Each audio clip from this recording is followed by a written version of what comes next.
It's the secret.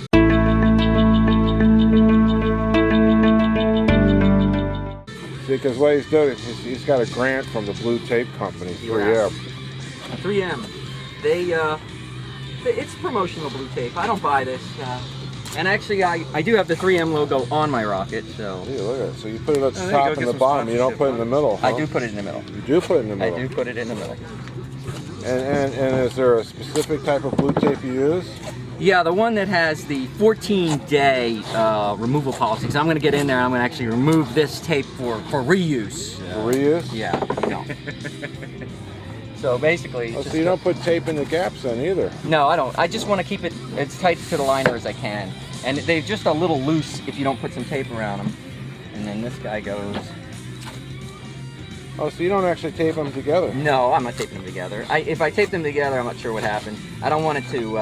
I don't want it to inhibit the burn. You know, I don't want it to become progressive. You think that tape is going to inhibit a burn? No, no. But you know how like some people like they cone the ends because they're afraid that the end faces aren't going to burn. No, it's not. The coning is not because they're afraid. It's to help propagate the burn, right. Get the motor to start up quicker. Okay, well that's fine. But in this case, I don't care about any of that. Since the motor will start and it'll be fine, I just want to get them a little more snug.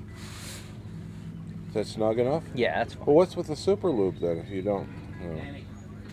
That's just for the outside. Oh, the outside. Around twice? About 1.5, something like that. There's no. This is not. Well, now that one you didn't tape in the middle. Why is that? Because that looked fine to me. Okay. So this is a. It's a little personal. There's a little. It's an art. It's an art. Don't question it. Don't question it. It's just, you know, you gotta have a feeling, you know, and it's just that looks about right, you know, kind of feeling. And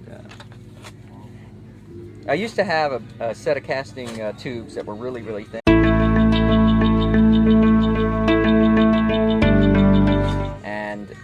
We were kind of worried whether they would even hold up, and the blue tape was good for those too because it just like doubled the thickness of the... Well, now what kind of research did you do on the blue tape, or was it just handy at the time?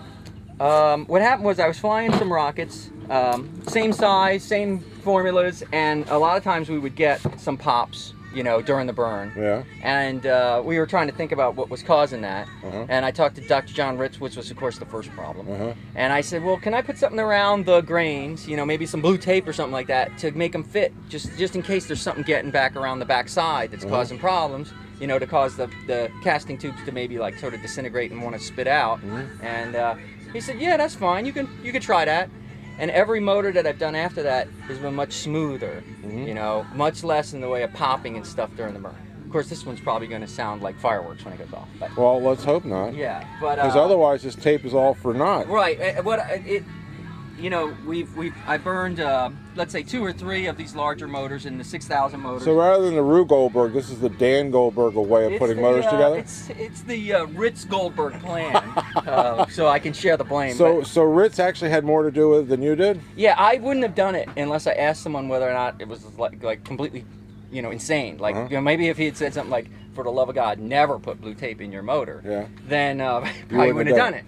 But he's like, yeah, it won't hurt anything. Go ahead, try it. And so we put it in, and it seems fine. It does seem that most of the motors, they burn smooth. I mean, you never know what's inside the grains. Maybe there's a soft spot in there. You never know. But the quality between you and Ritz has got to be high.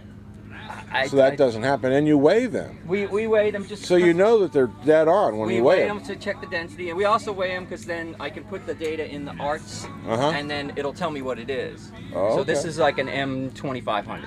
So we kind of know that because we've burned a couple of them. And then now you just do the regular thing. You just grease it up, slide it in there, and stick it in a rocket. That's all there is to it.